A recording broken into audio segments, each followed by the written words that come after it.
सभी को प्रणाम। हम पढ़ रहे हैं जन्म शताब्दी पुस्तक माला 46। हम ईमान सिखाते हैं।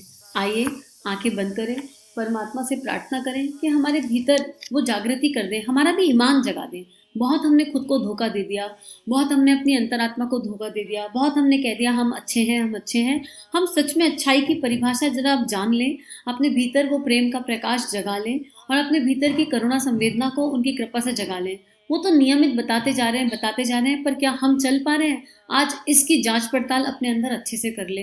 आइए इसी भावना के साथ एक गायत्री मंत्र और यही प्रार्थना कि ये मंत्र, ये स्वाध्याय, ये जो वाइब्रेशन है ये पूरे यूनिवर्स में फैल जाए और जहाँ जहाँ महाकाल चाहे उस हृदय को स्पर्श करती जाए।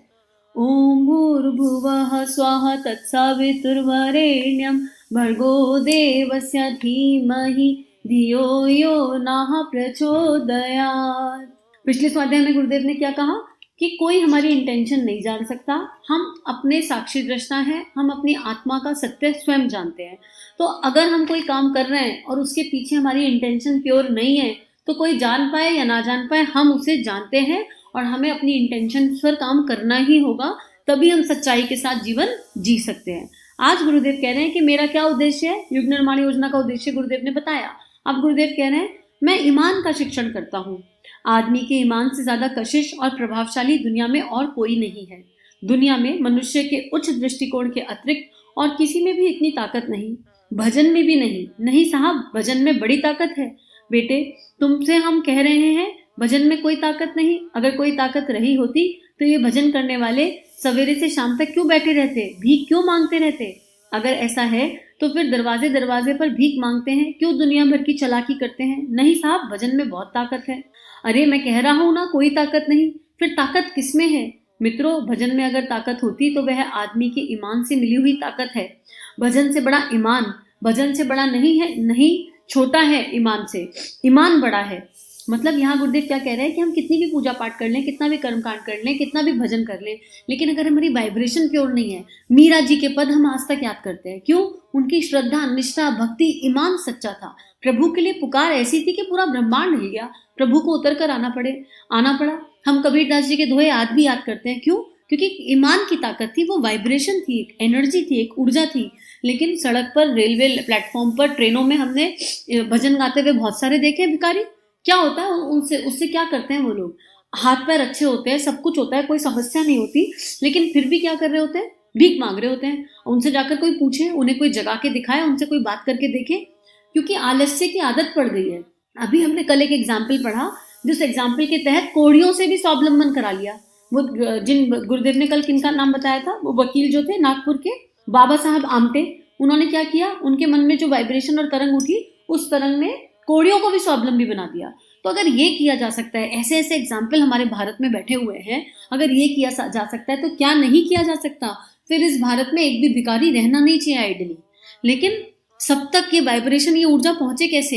एक बीच में थॉट आ रहा था मन में, पता नहीं कैसे इंप्लीमेंट होगा, ये तो नहीं पता आज तक, अभी तक समझ में भी नहीं आया, पर इतना स्ट्रॉन्ग थॉट आया जीएसपीएम पढ़ते हुए गुरुदेव की, कि क्यों ना कुछ रिक्शा वाले हायर कर लिए जाए और जन्म शताब्दी पुस्तक माला के ऑडियो ना चौराहे चौराहे पर चलाए जाएं।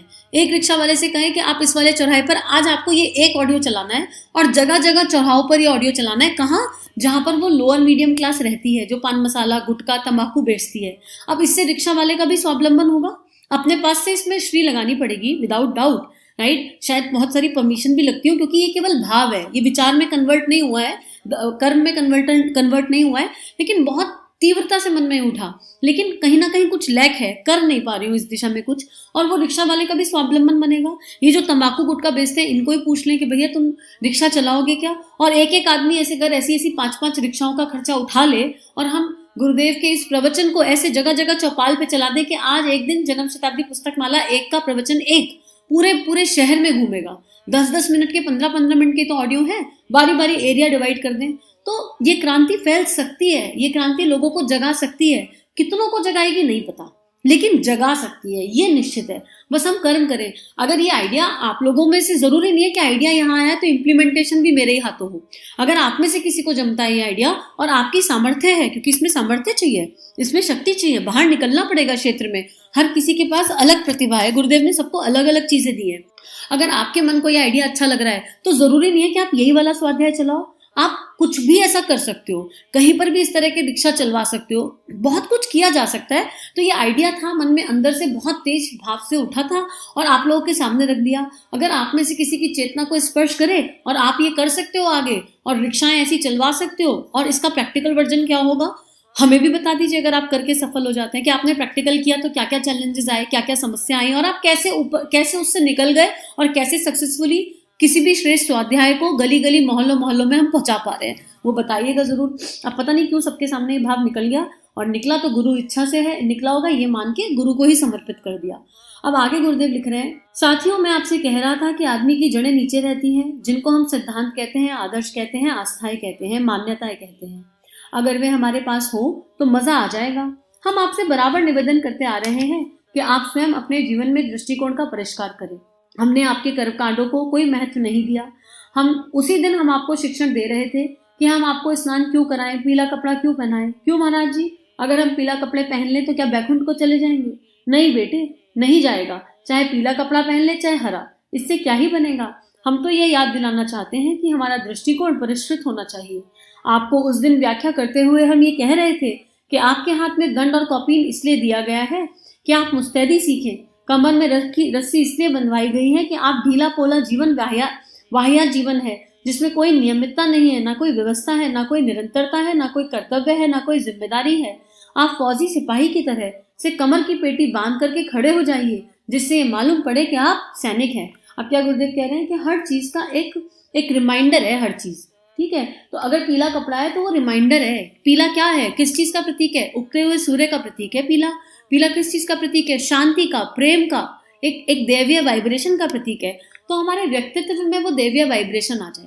अब जैसे ब्रह्म कुमारी में व्हाइट कपड़े पहनते हैं तो वो क्या है? वो रिमाइंडर है। व्हाइट है ना, व्हाइट कहीं पर बैठने से पहले साफ करना पड़ता है।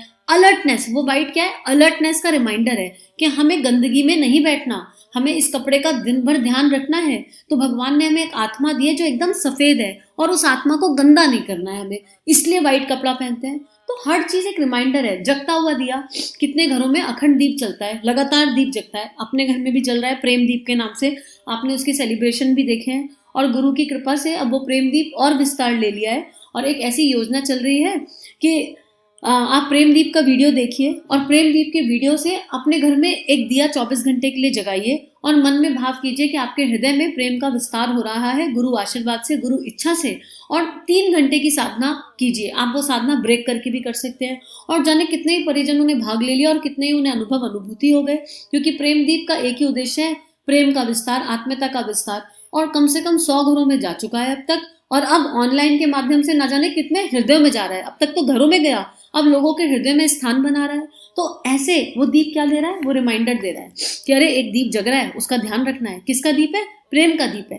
अंतःकरण में प्रेम की लौ बुझने ना पाए, कुछ हो जाए, बाहर से कोई कुछ भी करे, पर मन प्रेम में पूर्ण रहे, मन सद्भावना, करुणा, संवेदना में डूबा हुआ रहे। ये रिमाइंडर है वो। तो इस तरह हर चीज एक रिमाइंडर है। गुरुदेव ने हमें बहुत सारी चीजें दे दी। गुरुदेव ने कहा कि मैंने तुमको कॉपीन दे दिया, मैंने तुमको फौज के सिपाही की तरह खड़ा कर दिया है, लेकिन क्या तुम खड़े हो? क्या हमें अपने आप से पूछना है, क्या हम खड़े हैं? हम तो सर्दियों में सुबह अलार्म बजता है तो कहते हैं 5 मिनट और। अभी तो हम यहाँ पे भी मुस्तैद नहीं हो पा रहे। अभी तो हम कुछ टेस्टी खाने को मिल जाता है तो कह देते हैं 1 बाइट और, हम वहां पे भी अलर्ट नहीं हो पा रहे। अभी तो हम जब फेसबुक पे उंगली चलाते हैं और एक रील दिख जाती है तो उसमें एक रील देखते देखते कहते हैं बस लास्ट। हमें यही नहीं पता चल रहा कि हम अपने समय को कहाँ व्यतीत कर रहे हैं, कैसे व्यतीत कर रहे हैं और क्यों व्यतीत कर रहे हैं। इतना इंपॉर्टेंट। और ये मैं आप लोग के लिए नहीं कह रही, हम सब एक ही थाली के चट्टे बट्टे हैं यहाँ। ये सब गलतियां हम में हैं, हमें अपनी गलतियों को स्वीकारना पड़ेगा। जब तक हम अपनी गलतियों को स्वीकारेंगे नहीं, उन्हें ठीक तो किया ही नहीं जा सकता। अरे भगवान भी तो उसी गलती को ठीक करेगा जिसे हम रो रो के जाकर कहेंगे, प्रभु ये विकार दिख गया, अब कृपा करो, कृपा करो, कृपा करो, कृपा निधान, कृपा करो। हम तो एक्सेप्ट ही नहीं करते कि हम में कोई बुराई है। एक्सेप्टेंस जब तक नहीं आएगी बुराई के लिए, तब तक वो ठीक कैसे होगी? तो हम सब में 1000 कमियां हैं। आज एक काम करते हैं, होमवर्क के फॉर्म में अपनी कमियों को दृष्टा भाव में लिखते हैं।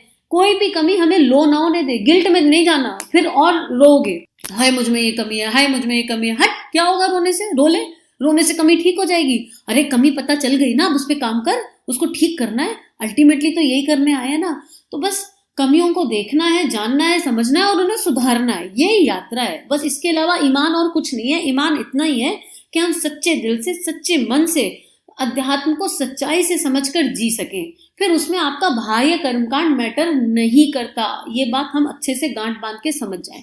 तो चलिए आज के लिए इतना ही स्वाध्याय, बहुत सारा होमवर्क दे दिया गुरुदेव ने, हम ये होमवर्क करें। और जो स्कीम मन में आई आप लोगों से साझा की, अगर आप में से कोई भी उसे इम्प्लीमेंट करता है तो हमें प्लीज जरूर बताइएगा, क्योंकि बहुत अंतर मन में इच्छा है, होगा कैसे ये तो परमात्मा ही जानता है। सभी को बहुत बहुत नमन, सभी को बहुत बहुत प्रणाम, सभी को बहुत बहुत आभार। हम सभी का जीवन गुरु शक्ति के दिव्य सूक्ष्म सानिध्य में मंगलमय है।